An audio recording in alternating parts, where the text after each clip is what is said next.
जय Hind students. I hope कि आप सभी लोग स्वस्थ होंगे। आप सभी की प्रिपरेशन अच्छी चल रही होगी। आज हम एंशिएंट हिस्ट्री में दूसरा चैप्टर पढ़ने वाले हैं। चैप्टर का नाम है पाषाण युगीन संस्कृति, जिसे इंग्लिश में स्टोन एज कल्चर कहते हैं। सबसे पहले चैप्टर में हमने पढ़ा था सोर्स के बारे में कि आखिर इन सोर्स, इन स्रोत, इन साक्ष्य का यूज करके किस टाइप से हम लोग जानेंगे कि इस टाइम पर इंसान ऐसा रहता था, उनका रहन सहन ऐसा था, खान पान ऐसा था, उनका इन्वायरमेंट कैसा था। ये सब कुछ सोर्स के माध्यम से हमें पता चला है। उन्हीं सोर्स को यूज करके हमने इन कल्चर के बारे में पता किया है, जिनमें से एक कल्चर है स्टोन एज कल्चर, जिसे पाषाण युगीन संस्कृति कह रहे हैं।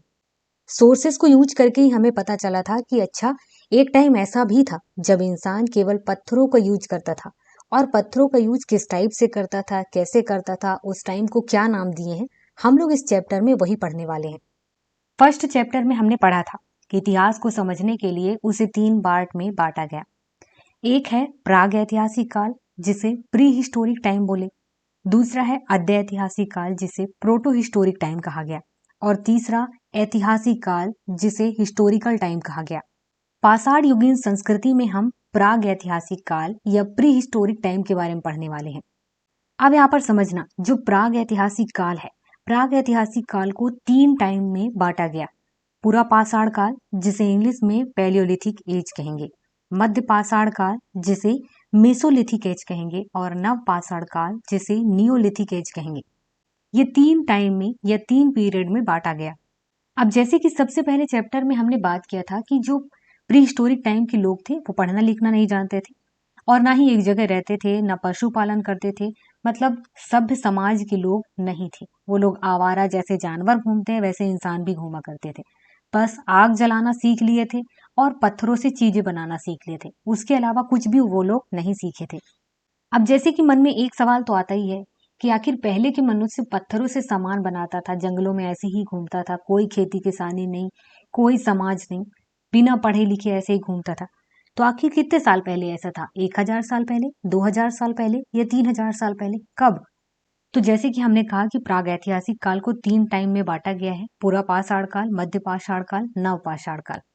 तो जो पूरा पाषाण काल है, पैलियोलिथिक एज, 5 लाख ईसा पूर्व से लेकर 10,000 ईसा पूर्व या 10,000 बिफोर क्राइस्ट तक का ऐसा समय है जब पूरा पाषाण काल में इसे बांटा गया।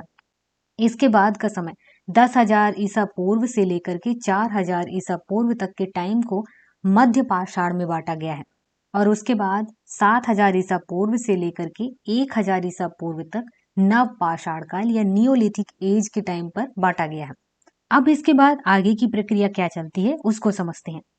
अब जैसे कि हमने कहा था कि प्रागैतिहासिक काल 3 टाइम में बटा है: पूरा पाषाण काल, मध्य पाषाण काल, नव पाषाण काल। अब वैसे ही आगे पूरा पाषाण काल, जो पैलियोलिथिक एज है, वो भी 3 टाइम में बटा हुआ है: निम्न पूरा पाषाण काल, जैसे इंग्लिश में हम कहेंगे लोअर पैलियोलिथिक एज। दूसरा है मध्य पूरा पाषाण काल या मिडिल पैलियोलिथिक एज। उसके बाद उच्च पूरा पाषाण काल या अपर पैलियोलिथिक एज। ये 3 टाइम में बटा हुआ है। निम्न पूरा पाषाण काल 5 लाख बिफोर क्राइस्ट से 50,000 बिफोर क्राइस्ट तक। मध्य पूरा पाषाण काल 50,000 ईसा पूर्व से 40,000 ईसा पूर्व या बिफोर क्राइस्ट तक। और उसके बाद 40,000 से लेकर के 10,000 तक उच्च पूरा पाषाण काल का है। यहाँ पर आपको कंफ्यूजन हो सकता है कि यहाँ पूरा पाषाण काल, मध्य पाषाण, यहाँ भी मध्य लिखा है, इसको याद कैसे रखना है? ध्यान देना, यहाँ पूरा पाषाण काल लिखा हुआ है, यहाँ मध्य पाषाण काल लिखा है, इधर नव पाषाण काल लिखा है। जब ये 3 पार्ट में बट रहा है तो ये पूरा पाषाण काल जो लिखा हुआ है वो सब जगह लिखा हुआ है पूरा पाषाण काल। सामने फिर लिखा हुआ है निम्न, मध्य और उच्च। तो आपको ये याद रखना है। स्टूडेंट इसी में गलती करते हैं और उसे सही से याद नहीं रखते हैं। अब मन में एक सवाल ये आता है कि आखिर वो कौन कौन सी जगह हैं जहां पर से कुछ चीजें मिली होंगी। हमें पता चला है कि अच्छा, ये लोअर पैलियोलिथिक या निम्न पूरा पाषाण काल का टाइम का सामान है, ये मध्य पूरा पाषाण काल के टाइम का सामान है, या फिर ये उच्च पूरा पाषाण काल के टाइम का सामान है। तो देखिए, पाकिस्तान में सोहन नदी है और सोहन नदी के किनारे एक संस्कृति थी।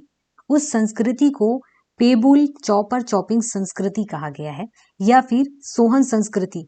ये दोनों नाम एक ही संस्कृति के हैं। ये संस्कृति उस सोहन नदी के किनारे से मिला और वहां पर जो सामान मिले हैं वो पता चला कि अच्छा ये निम्न पुरा पाषाण काल के टाइम का है। इसके बाद दक्षिण भारत की एक संस्कृति है जिसे मद्रास संस्कृति कहा जाता है। यहाँ पर के जो सामान मिले वो भी निम्न पुरा पाषाण काल के टाइम के सामान है। इसके बाद भीमबेटका जो कि मध्य प्रदेश में है, वहां पर जो चीजें मिली हैं वो भी निम्न पुरा पाषाण काल की हैं। इसके बाद बेलन घाटी जो कि उत्तर प्रदेश में है, यहाँ पर जो सामान मिले ये भी निम्न पुरा पाषाण काल के हैं। एग्जाम में पूछा जाता है कि बेलन घाटी भीमबेटका संबंधित हैं निम्न पुरा पाषाण काल से, उच्च पुरा पाषाण काल से या मध्य पुरा पाषाण काल से। जब आप लोग इस चीज को अच्छे से समझे होंगे तो सही टिक कर पाएंगे। इसके बाद बात करते हैं उन जगहों के बारे में जहां से हमें पता चला कि ये मिडिल पैलियोलिथिक एज या मध्य पुरा पाषाण काल के टाइम का है।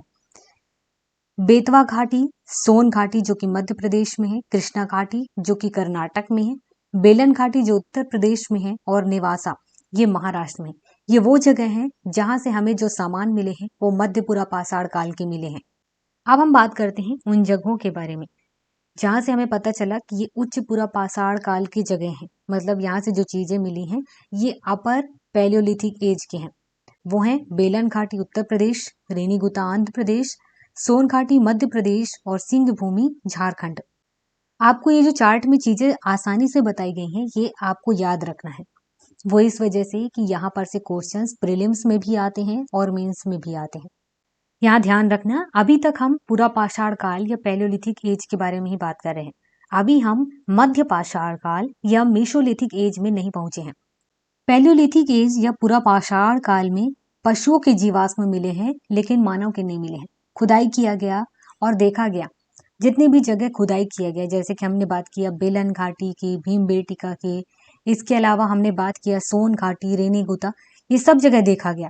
तो यहाँ पर इन जगहों पर हमें केवल पशुओं के जो जानवर हैं, एनिमल हैं, इनकी हड्डियां मिली, मनुष्य के नहीं मिले।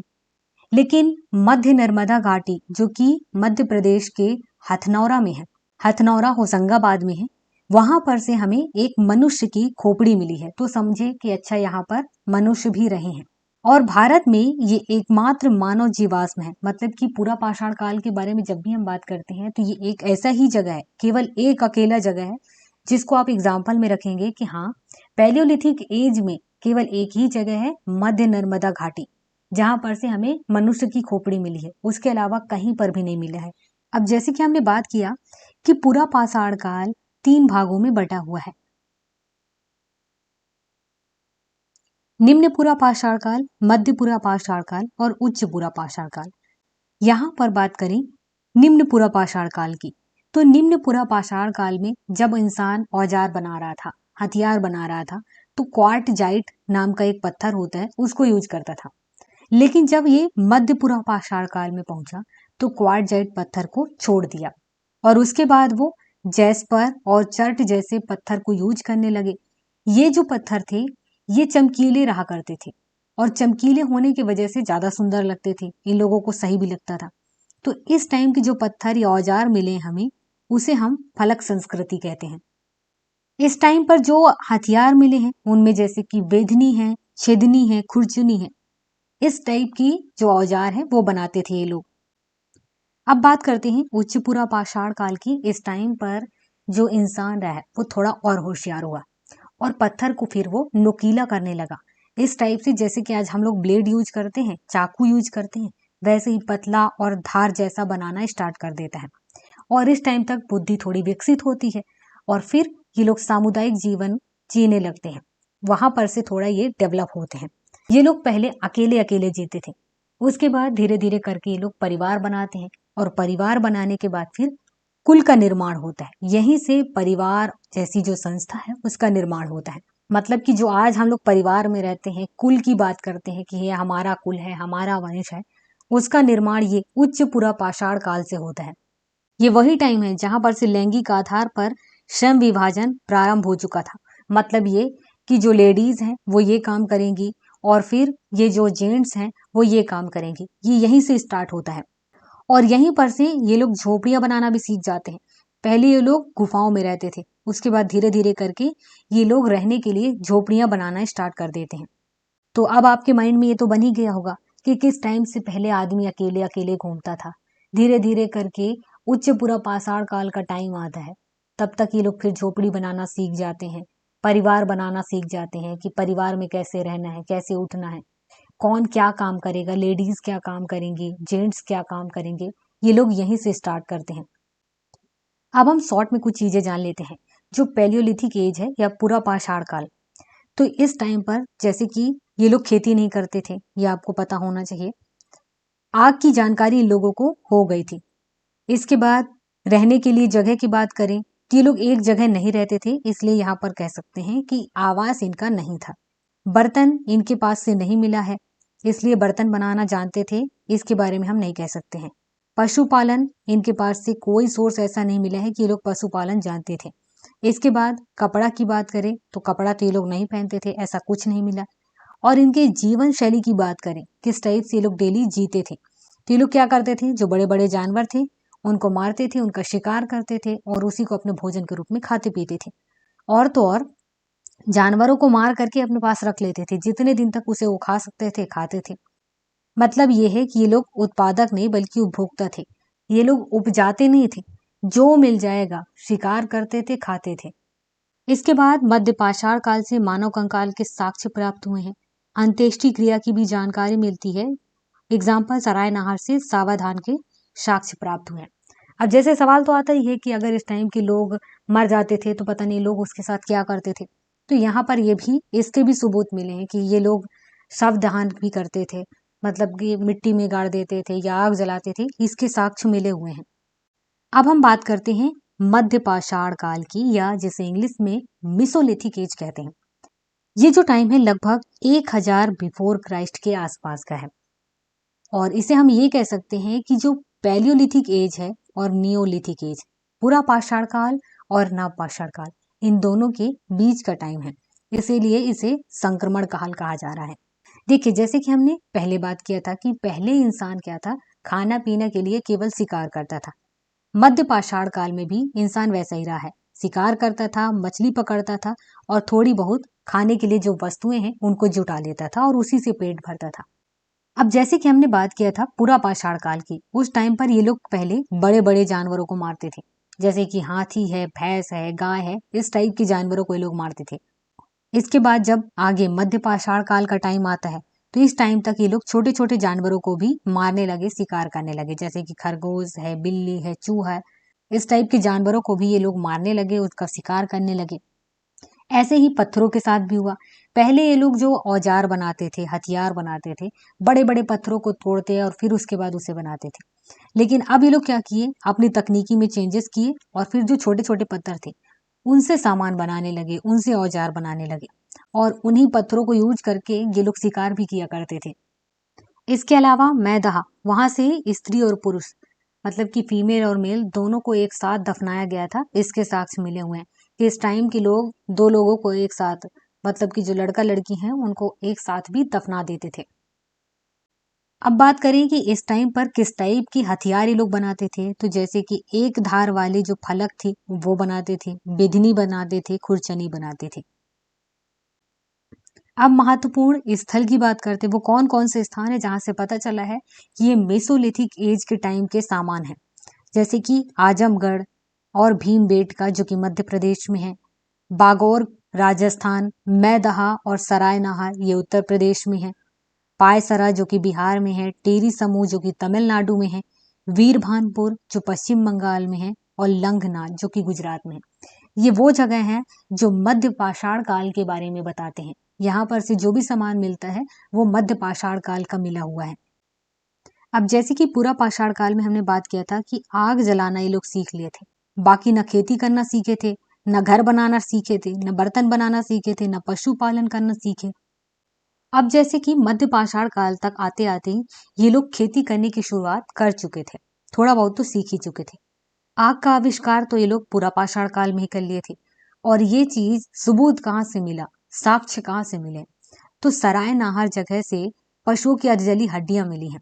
अधजली मतलब कि कहीं ना कहीं आग जलाना सीख ही लिए थे, इसी वजह से पशुओं की अधजली हड्डियां मिली हैं। इसके अलावा मैदहा एक जगह है जहां से चूल्हे का साक्ष्य मिला हुआ है। अब पूरा पाषाण काल में ये लोग बर्तन बनाना नहीं जानते थे, इसके बारे में तो बात किए। अब मध्य पाषाण काल तक पहुंचते पहुंचते ये लोग बर्तन बनाना सीख लिए थे। तो इस वजह से इलाहाबाद के चौपानी मांडो से हमें बर्तन के साक्ष्य मिले हैं। और ये भी देखा गया कि इस टाइम या इस पीरियड के अंदर में पूरे विश्व में केवल यही एक ऐसा जगह है जहां से हमें कच्चे मिट्टी के जो बर्तन हैं बने हुए ये मिलते हैं हमें। इसके अलावा मैदहा से सिलबट्टा का साक्ष्य मिला हुआ है। अब जैसे कि मेसोलिथिक या मध्य पाषाण में जो आवास थे, रहने के लिए लोग जो जगह है अभी भी अस्थायी थे। एक आध जगह झोपड़ी उपड़ी थोड़ी बहुत बनाए और इधर से उधर ये लोग भटकते रहते थे। इस समय क्योंकि ये लोग आखेट का काम करते थे और पशुपालन करते थे। आखेट का मतलब है वही शिकार करना और उसी के बेस पर अपने आप को जिंदा रखना। पशुपालन में कि कुछ कुछ जीव जो हैं जैसे कि गाय है, भेड़ है, बकरी, इनको ये लोग पशुपालन करने लग गए थे। इसका सबूत हमें कहाँ से मिला? इसका सबूत हमें चुपानी मांडो से मिला हुआ है। चुपानी मांडो से एक झोपड़ी मिली हुई है और जो कि इसकी जो डिजाइन है वो मधुमक्खी की छत्ते जैसी थी। अब जैसे मध्य पाषाण काल में पशुपालन के साक्ष्य मिलने लगते हैं, लेकिन ये अर्थव्यवस्था का महत्वपूर्ण आधार नहीं था। मतलब उस टाइम की जो भी अपनी इकोनॉमी थी, उस इकोनॉमी को सुधारने के हिसाब से या उसे आगे बढ़ाने के हिसाब से ये लोग पशुपालन नहीं करते थे। ये लोग केवल अपने जिंदा रहने के लिए करते थे। और इसका सबूत मिला है आजमगढ़, जो कि मध्य प्रदेश में है, वहां से, और राजस्थान के बागौर से मिला है। इसके बाद मध्य पाषाण काल से मानव कंकाल के साक्ष्य प्राप्त हुए हैं। अंत्येष्टि क्रिया की भी जानकारी मिलती है। एग्जाम्पल सराय नहर से सावाधान के साक्ष्य प्राप्त हुए हैं। अब जैसे सवाल तो आता ही है कि अगर इस टाइम के लोग मर जाते थे तो पता नहीं लोग उसके साथ क्या करते थे। तो यहाँ पर ये भी इसके भी सबूत मिले हैं कि ये लोग शव दहन भी करते थे, मतलब कि मिट्टी में गाड़ देते थे या आग जलाते थे। इसके साक्ष्य मिले हुए हैं। इसके अलावा मैदहा, वहां से स्त्री और पुरुष, मतलब कि फीमेल और मेल दोनों को एक साथ दफनाया गया था। इसके साक्ष्य मिले हुए हैं कि इस टाइम के लोग दो लोगों को एक साथ, मतलब कि जो लड़का लड़की हैं उनको एक साथ भी दफना देते थे। अब मध्य पाषाण काल टाइम में चित्रकला के भी साक्ष्य मिले हुए हैं।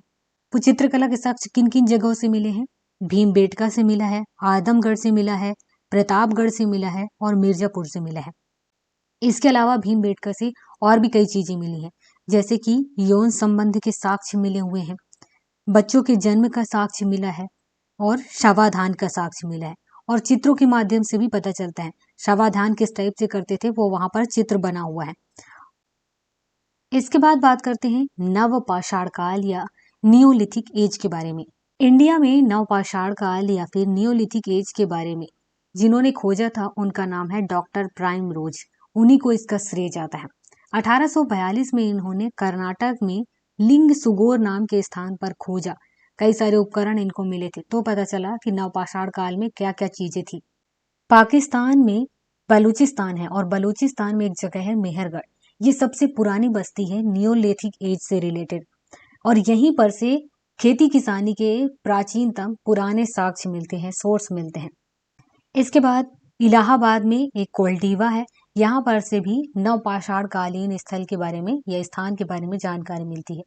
कोल्डीवा से ही चावल या फिर धान के बारे में भी जानकारी मिलती है कि इस टाइम के लोग चावल के बारे में जानने लगे थे, चावल को खाने पीने में यूज करते थे। और नवपाषाण काल टाइम तक में लोग खेती करने के साथ साथ पहिया बनाना भी सीख चुके थे।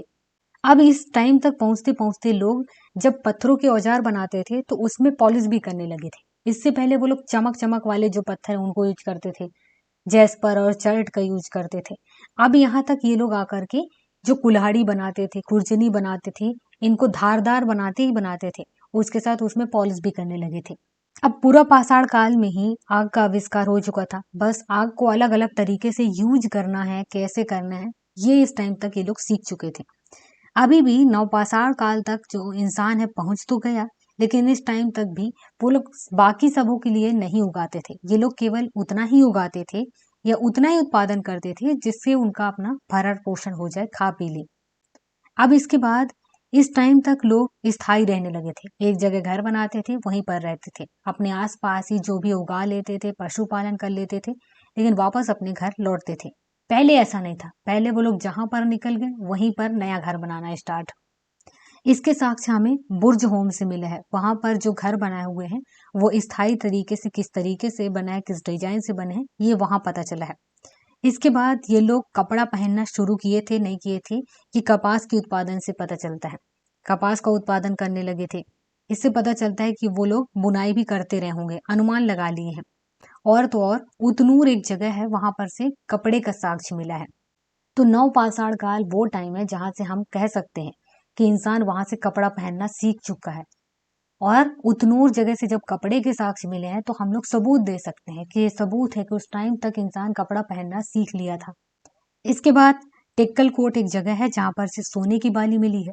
और इससे ये पता चलता है कि नवपाषाण काल तक जो इंसान रहता था वो सजने संवरने में भी ध्यान देता था।